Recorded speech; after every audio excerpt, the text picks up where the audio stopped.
So, hello everyone. This is CS Anita Saraf, your friend, mentor and coach for audit and law.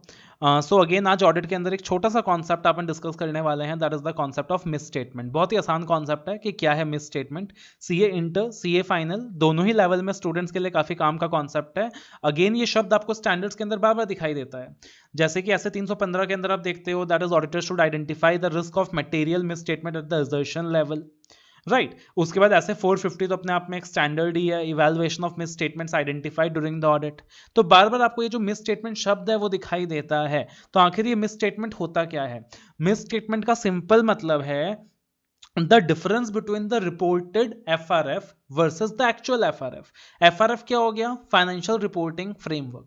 कि जो financial reporting framework की requirement थी, जो financial reporting framework की requirement थी, अगर उस रिपोर्टिंग रिक्वायरमेंट से कोई भी डिविएशन अराइज होता है ना, तो वो मिस स्टेटमेंट है. And that may be in case of amount, that may be in terms of classification, that may be in terms of disclosure.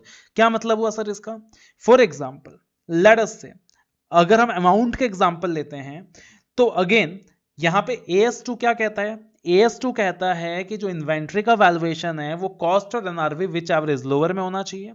अब मान लीजिए मैनेजमेंट ने हायर वैल्यू ले ली है, कॉस्ट और एनआरवी विच एवरेज लेस लेना था. कॉस्ट 10 लाख था, एनआरवी 12 लाख था, विच एवरेज लेस यानी 10 लाख लेना था.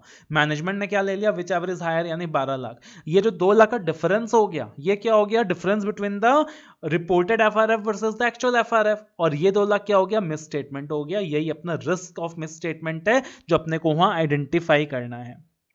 सिमिलरली बहुत सारे एग्जांपल्स हो सकते हैं यहाँ पे.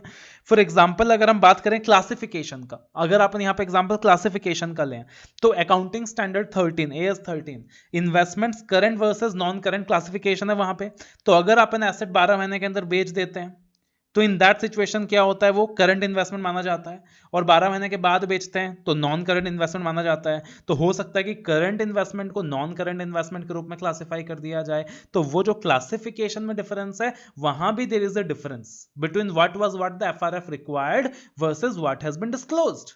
तो वो भी क्या है सर? मिस स्टेटमेंट है. एंड सिमिलरली डिस्क्लोजर्स में भी मिस स्टेटमेंट अराइज हो सकती है. This is what we mean by miss statement.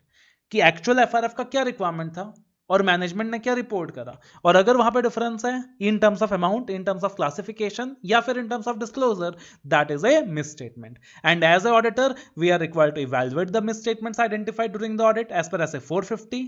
अगर कोई मिसस्टेटमेंट मटेरियल है तो अगेन अपने को उसका मेटेरियलिटी का प्रभाव कंसिडर करना पड़ता है. ऐसे 315 के हिसाब से we have to identify the risk of material misstatement at the assertion level. Right. और अगर हम सीए फाइनल की बात करते हैं, तो सीए फाइनल के अंदर अगेन मिस स्टेटमेंट का आपको जो रेलिवेंस है वो प्रोफेशनल एथिक्स जैसे टॉपिक्स में भी दिखाई देता है. So this is all that you need to remember regarding the misstatements. छोटा सा टॉपिक है, कोशिश कर रहा है कि बहुत ही कम समय के अंदर, बहुत ही कम टाइम के अंदर आपके कॉन्सेप्ट्स क्लियर कर दिए जाएं. अगर वीडियो अच्छी लगी हो तो इसको लाइक करना जरूर मत भूलना. लाइक जरूर कर देना, शेयर जरूर कर देना. And hopefully you have like this concept.